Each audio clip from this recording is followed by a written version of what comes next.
반갑습니다. 심플한 보험 지팀장입니다. 자, 오늘의 주제는 절대 해지하면 안 되는 보험입니다. 심플한 보험 구독자의 대부분이 40대 이상이신데요. 인생을 살면서 그만큼 가입한 보험의 양도 꽤나 많으실 겁니다. 여러분이 가입한 보험 중에는 부담만 되고 불필요한 상품도 있겠지만 반대로 숨은 보석 같은 보험도 분명히 존재하는데요. 오늘 시간은 이런 좋은 보험이나 특약을 혹시나 실수로 정리하는 일이 없도록 지팀장이 심플하게 안내 드리겠습니다. 본 광고는 손해보험 광고 심의 기준을 준수하였으며 유효기간은 심의일로부터 1년입니다. 절대 해지하면 안 되는 보험. 첫 번째는 일반상해 의료비입니다. 보통 2010년 이전 실비보험 가입한 분들 중에 일반상해 의료비란 담보가 구성된 분들이 있을 겁니다. 상해 실손 의료비의 한 종류인데요. 2021년에 실손 개정이 되면서 그동안 보험료 부담이 있었던 분들은 이미 전환을 하신 분들도 있겠지만 아직 보험료가 많이 안 올라서 유지 중인 분들은 이거 웬만하면 해지하지 마세요. 60대 이상인 분들은 간편히 방문 가능한 한의원을 선호하실 텐데요. 한의원에 가보신 분들은 아시겠지만 의료비에서 급여 부분은 병원비가 얼마 안 합니다. 일반상의 의료비는 공단에서 지원하지 않는 비급여 항목도 보장되고 약제비도 가능하기 때문에 한의원에서 지어준 비급여 한약제도 보장되는데요. 또한 상해 사고로 인한 치과치료, 보철, 임플란트 등도 보장됩니다. 가입자별 한도가 300만 원에서 1천만 원으로 그렇게 높지는 않지만 입원, 통원, 치료 가리지 않고 한도 내에서 100% 보상된다는 장점이 있는데요. 추가적으로 여러분이 직장에서 일하다 발생한 산재사고나 일반 교통사고가 나도 의료비의 50%까지 보장해줍니다. 교통사고가 발생하면 대부분 자동차 보험에서 비용 처리를 해줍니다.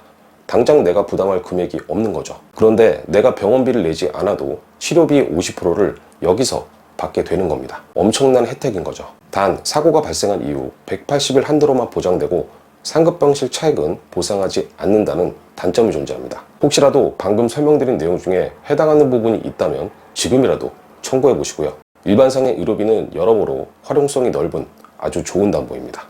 절대 해지하면 안 되는 보험. 두 번째는 1에서 3종 수술비입니다. 보통 2000년대 생명보험사로 가입한 분들 중에서 1에서 3종 수술비가 가입된 경우를 많이 봤습니다. 수술비 한도는 현재 1호종 수술비보다 적지만 다빈도로 분류되는 질환은 오히려 더 많이 지급되는 경우도 있는데요. 가입자별 1에서 3종 순으로 20, 50, 100, 많으면 50, 100, 200 이런 한도가 대부분입니다.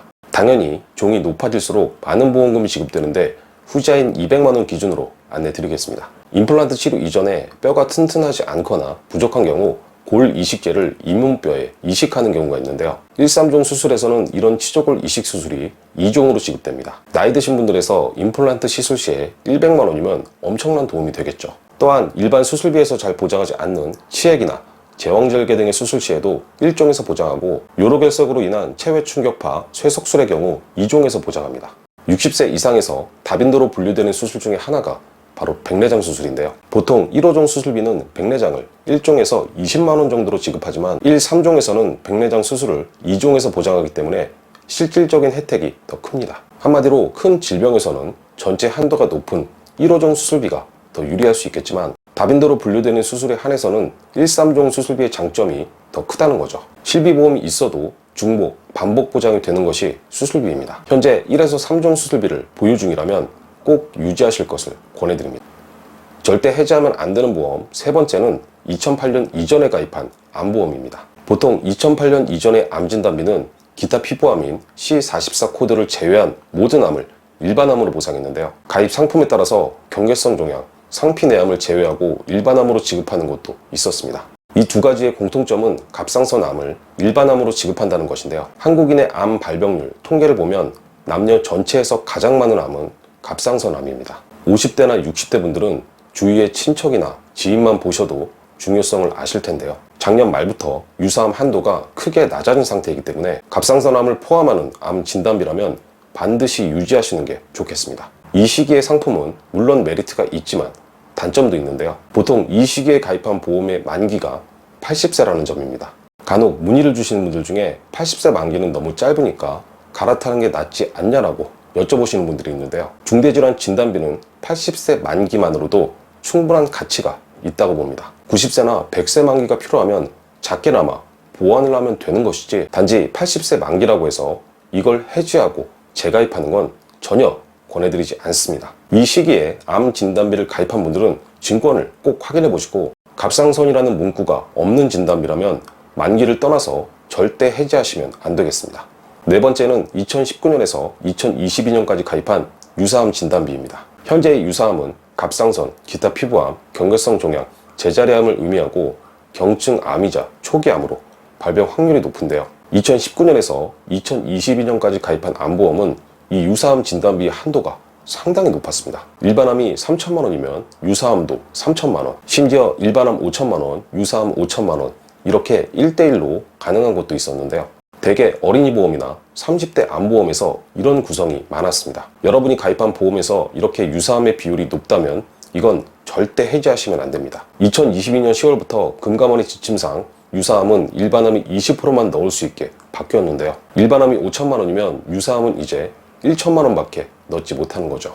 제 40대 고객분들 중에 일반암 2천만 원, 유사암 2천만 원 이렇게 1대1로 가입해드린 분들도 상당히 많은데요. 이분들이 지금 제 문의를 주시면 유사암 한도를 보고 깜짝 놀라십니다. 제 경험상 한번 진단비 한도가 내려가면 쉽게 원상복구가 안 됩니다. 그래도 나는 보험료가 너무 부담돼서 유사암 진단비 한도가 높더라도 해지하고 싶다. 이런 분들은 감액이나 담보 삭제를 통해서 암 진단비를 제외한 일부 특약을 정리하면 되는데요. 현재 시점에 이렇게 유사암이 높은 암보험을 해지하시면 여러분만 손해입니다. 다섯 번째는 CI 보험입니다. 여러분, CI 보험하면 어떤 생각이 드시나요? 중대한 질병만 보장한다고 해서 안 좋은 보험일 것이다 라고 생각할 수 있는데요. 물론 보장적인 측면에서는 범위가 넓고 범용적인 요즘 보험이 나을 수도 있습니다. 하지만 이걸 해지하기 전에 반드시 고려해야 하는 사항이 있는데요. 20년 납 기준 이미 절반 이상을 내셨다면 좀 더 납부하는 경우에 해지 환급률이 크게 오르는 경우도 많고, 현재 나이가 들고 병력도 있다면 유지하는 것이 훨씬 나은 선택일 수도 있습니다. 이런 몇 가지 가능성을 배제하면 안 된다는 거죠. CI에서 말하는 중대질환은 뇌심혈관의 경우 뇌출혈, 급성 심근경색으로 범위가 좁지만 암 진단비는 지급상 큰 문제가 없다고 봅니다. 또한 CI라도 2000년대에 가입한 보험이라면 아까 말씀드린 대로 갑상선 암을 일반암으로 보상하는 상품이거나 1~3종 수술비가 포함된 경우도 있습니다. 부담이 되시면 주계약을 낮추시거나 일부 불필요 특약만 삭제하면 되는 것이지 무작정 해지하면 큰 손해를 볼 수 있습니다. 이런 고민이 있다면 일단 지팀장에게 증권을 보내주세요. 제가 보고 객관적인 리모델링을 통해서 안내 드리겠습니다. 여섯 번째는 골절 진단비입니다. 골절 진단비는 보통 두 가지로 일반 골절 진단비와 골절 진단비 치아 파절 제외라는 담보로 분류되는데요. 약관상으로 분류된 모든 골절 진단비는 보상되지만 특약에 치아 파절 제외라는 문구가 없다면 치아 파절도 보장합니다. 제가 리모델링을 하다 살펴보면 골절 진단비가 100만 원 혹은 그 이상인 경우도 의외로 많았는데요. 우리가 보통 골절이라고 하면 부러지거나 크게 다쳐야 나오는 걸로 알고 계신 분들이 있습니다. 단순히 금이 간 것도 골절에 해당되는데요. 나이가 들면 뼈가 약해지고 당연히 뼈의 일부분인 치아도 영향이 있습니다. 딱딱한 음식을 씹다가 치아가 깨지거나 금이 간 것도 골절이기 때문에 골절 진단비가 100만 원이면 이걸 오롯이 다 받을 수 있는 거죠. 지금도 판매되고는 있지만 손해율이 높아져서인지 회사별로 20만 원에서 30만 원 이상은 넣을 수가 없습니다. 예전에 가입한 골절 진단비에 치아 파절 제외라는 문구가 없다면 이건 절대 해지하시면 안 되겠습니다.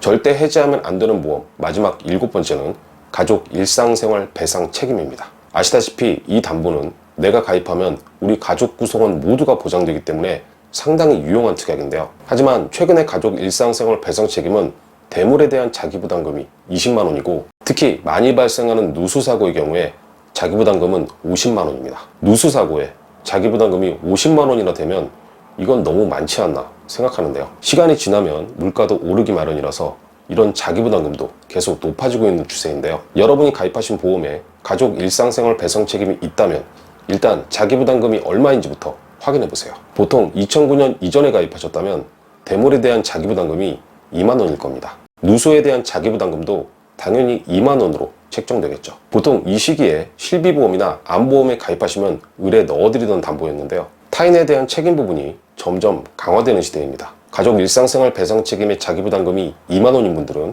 이거 꼭 유지하시기 바랍니다. 오늘 시간은 절대 해지하면 안 되는 보험에 대해서 안내 드렸는데요. 정말 어렵게 유지한 보험인데 이런 내용을 간과해서 무작정 해지하면 큰 낭패를 볼 수 있습니다. 보험은 가입보다 유지가 더 중요하다고 생각하는데요. 절대 해지하면 안 되는 보험 꼭 기억하셔서 여러분에게 조금이나마 도움이 되셨으면 하는 바람입니다.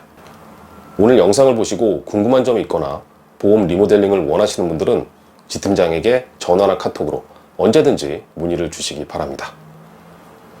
자, 심플한 보험 오늘 시간 여기까지입니다. 시청해주셔서 대단히 감사합니다. 본 광고는 손해보험 광고 심의 기준을 준수하였으며 유효기간은 심의일로부터 1년입니다.